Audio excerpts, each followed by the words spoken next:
everyone, and welcome back to the channel, and we are here to bring you a build-up as Liverpool face Leicester City Women away tomorrow in the FA Women's Championship. Obviously me and Amy are here today to talk you through just the game, how we think it's going to go, a little bit of insight into the opposition. I think firstly, obviously Liverpool played Man United midweek. We've started the season unbeaten. Got a nice little bit of momentum, a nice little run going so far. Obviously tomorrow's a big game. How do you see it planned out? How do you think the team will be feeling today and tomorrow about facing Leicester City, who have really pushed on this season and are going to be near the top with us battling it out? Yeah, I think with what happened on Wednesday, I think the team will take a lot of confidence from that going into this game. But I think Vicky said even before the United game, this game on Sunday is really, really important to them. And they sort of were playing with one eye on it, which tells you all you need to know about how much of a quality side Leicester are and how much they really want to win this game. Because I think at the end of the day, it's these games that are going to win you promotion. The games against the teams that are around you full time. Got players from the top tier that have come down to start playing with them as well. A lot of them from Reading, I think. So this game's going to be massive, but I think the girls are bound to be confident at the moment going into it because of Wednesday, and you kind of hope that they are. And it's kind of exciting. I think this is probably one of our first tests. I think Durham was another one, but in the championship, this is one of the bigger games that we'll have this season. I think Durham, Leicester, and Sheffield United are the ones that are really going to decide the title, really. So it's a huge game, and it's on the FA Player. You can watch it. I did think about going, and I was like, Leicester's far. It's not as close as I first thought it was. Further than Birmingham. So I'm like, yeah, Birmingham we don't go to.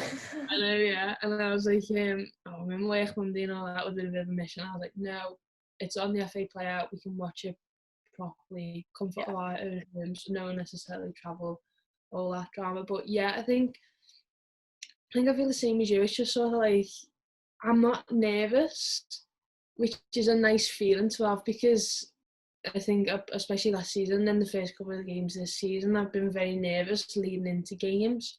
But now that we've got a good bit of momentum, and then you can't help but think, well, we just dominated United 3-1 in midweek as such a good team. Yeah. That obviously all our players are fit and healthy, and we've got a good squad. No one got injured and whatnot. I can't help but just to feel a bit confident going into it. Obviously, Leicester is going to be a tough test, but yeah. And they're unbeaten as well. So yeah, exactly. So I think obviously momentum's behind both teams at the minute. So I think it's going to be a really good game of football. I think we've been lucky this season that we've seen some really good matches so far. So I think this is going to be another one. But we managed to speak to Joe from Leicester City Women's Football Supporters Group. They couldn't jump on this with us, but he sent us over a bunch of information about their team. So got it all listed here. As you can see, it's quite a bit. So they've highlighted. Let's start with players, shall we? Yeah. So they've highlighted a number of different players. I think the first one I want to talk about is obviously Annabelle Blanchard, obviously in midfield, former Liverpool player. So we obviously know a little bit about her. But when she first came onto the scene for us, she was young. She came in the same times as Missy Kearns, and them two were really what you'd seen as the future of potentially the future Liverpool women's midfield. Obviously, Annabelle Blanchard went to Leicester. I think this was it 2 summers ago now, I want to say. I think so, yeah. Or maybe last summer might have been. 2 summers ago. So she's obviously a little bit older now. She's a little bit more experienced. So it'll be interesting to see her, playing against us yesterday, because she has been a really key figure for Leicester Women. Yeah, she's been a first team starter, and I think even if you look at Bo Kearns now, Bo Kearns doesn't start every single game, so you can sort of see why Blanchard would have left the club, regardless of what the future may look like. She probably wanted her development then and there, and obviously wasn't content with playing at the academy level. So I think it worked out well for her that Leicester were going full time. For her to then become like a first team player, I think it worked out really well for her. But from what we saw of it, I think it was a Chelsea game that she made her debut, the same game as actually Miss Bo Kearns did at home. Oh my gosh, Both came on, didn't they? And they were actually like really good. So like, good. It might be Arsenal actually, you know. I thought it was Chelsea. Either way, one of the London clubs. Yeah. And she came on and she was really bright. I think Joe's written on here that she's had a few injury issues during the start of this season. But if she comes back into, I'm pretty sure she'll want to come in and face Liverpool, like the ex-club, get something against them probably. Not in like a bad blood kind of way, but I feel like you do, like, naturally as a person, if you leave somewhere, you want to be, I don't want to like show myself up here, I want to do really well. So there's loads of players that basically we need to look out for. I think obviously another one is Natasha Flint. Obviously she's we've come up against her a few times, haven't we? Yeah, she's top goal scorer for them this season as well after joining from Blackburn. So they've described her as powerful and good with either foot with a good eye for goal. So obviously that'll be a test for our defence. Any striker who's good with both feet is always going to be a bit of a task to handle.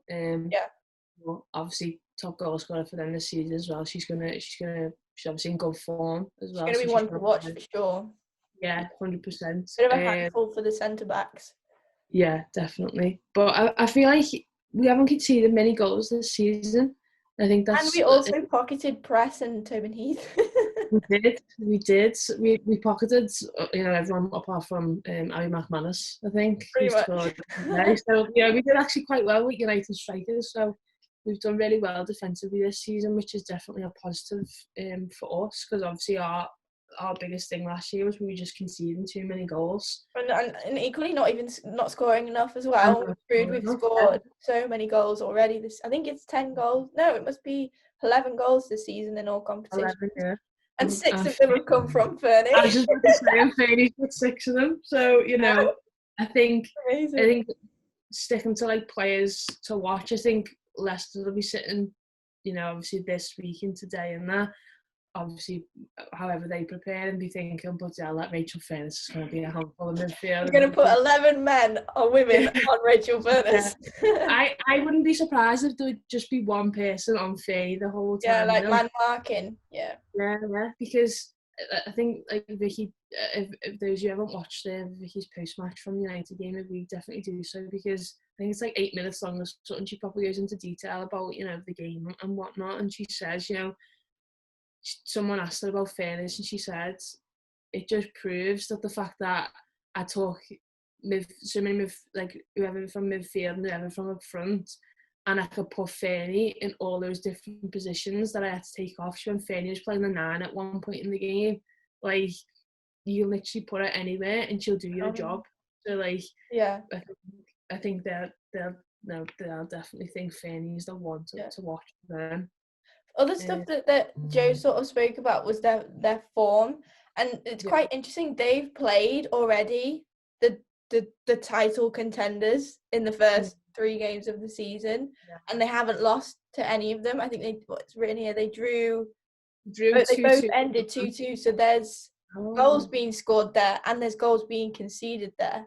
So it's interesting that they've already played the title contenders, and obviously we've come next, whereas this is obviously we played against Durham, but then we're sort of then getting back into the more intense fixtures with those that are sort of aspiring from more this season.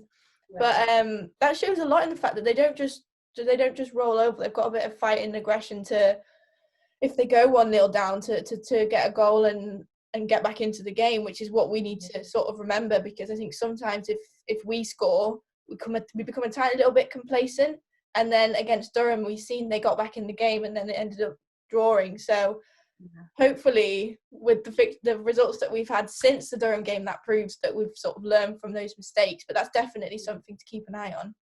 Yeah, definitely. Because even the Coventry game last weekend, so obviously we were 2-0 up, and then all of a sudden Coventry put one Yeah. back. It's a really tense, last, I think it was 15 or 20 minutes that we had to play through. And obviously, I think I talked about it in a podcast a few weeks ago, or it might have been a match reaction or whatever. I said, you know, we scored a couple of times late on. Yeah. So although we are becoming a little bit complacent in the last 20 minutes, we're also scoring We're sometimes switching as on, well. yeah. Yeah, we're still a little bit switched on, especially up front, but I'd rather us be switched on at the back, especially if it's like a 2-1 or, Yeah. a 2-2 or something like that, I think if you can get a point or a win from tomorrow, it's obviously going to be a positive. Yeah. I wouldn't like us to walk away with a defeat. I think that would No. be, Step backwards, for sure. yeah, definitely. But obviously I've got a just question. I've got a question for you. Whew, oh, tables have turned. oh Would you play Rhiannon Roberts at right back? yeah, Obviously, yeah. like if everyone's fit, which I don't think they are. I don't think. Maybe I Becky Jane makes the bench. I think Hodgson's yeah. obviously got some sort of injury. So I think I don't think I think even if Jane was fit, she's not fit enough for 90 minutes. Yeah. no, yeah, Um, for sure. they got 30 minutes out of it against Coventry, and then she didn't feature against United. So I don't think she was on the uh, bench, was she, for United? no, I don't think so.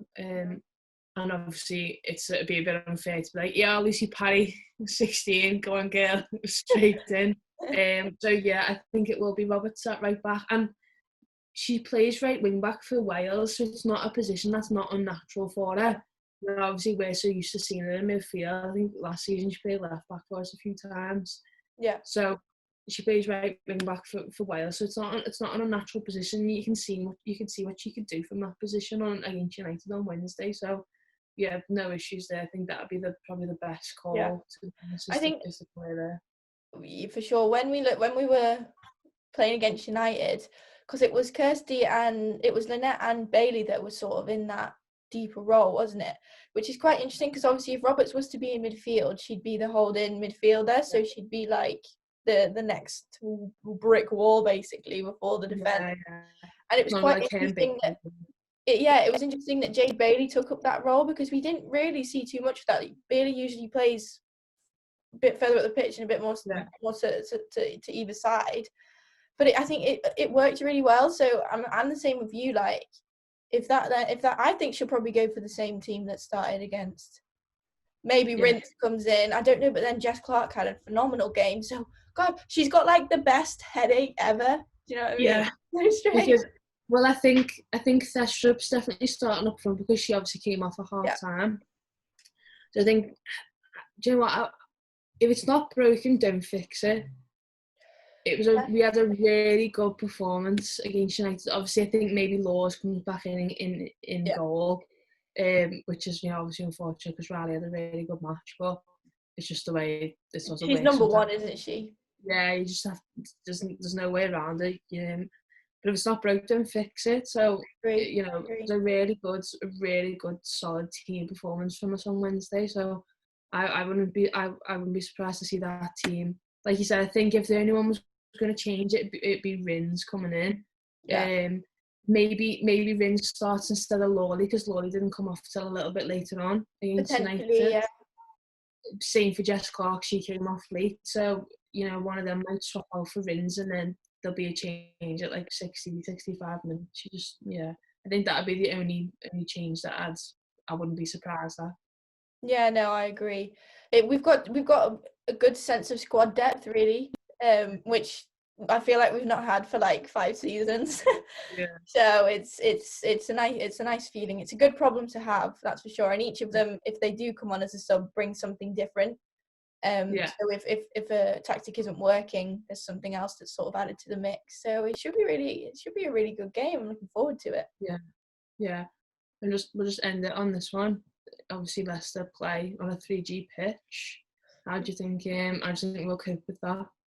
I think Vicky's very well prepared. I think pre-season they took that extra step in making sure that they went up against teams that did have a 3G pitch. It is definitely a lot different. The ball just moves differently. But and we were reminded City got caught out a little bit and took a little bit time to adjust. So as long as we adjust accordingly, I'm hoping that it's good. It's always it's strange, but I think we've already played on a 3G pitch this season. I think Coventry was a 3G pitch. I should have to say, I thought it was. Yeah, so we've got a little bit of experience there. So fingers crossed it doesn't turn out to be a bit of a hurdle. Yeah, I think like you said, I think we should be all right. We're obviously prepared for it. Vicky alluded to it in a post-match again, so she's well aware that it'll be something that they would have discussed already. So, but yeah, like you said, it'll be an interesting match. I'm excited for it. Fingers crossed that we'll come out with the win and the 3 points. 2 p.m. kickoff, isn't it? 2 p.m. kickoff. 2 p.m. Yeah, 2 p.m. on the FA Player. So don't forget to watch. We'll post a link and all stuff like that. Yeah, follow along Lauren's amazing match updates. Yeah, I'll do my best. I probably won't go into too much detail just because everyone can watch. But I'll do my best. But yeah, let us know your thoughts in the comments below about tomorrow's game. If you would make any changes to the starting 11, who and why. But thank you very much for watching. Remember to like the video, comment and subscribe to the channel. We'll be around tomorrow for some post-match stuff. But yeah, thanks for watching. We'll see you all soon.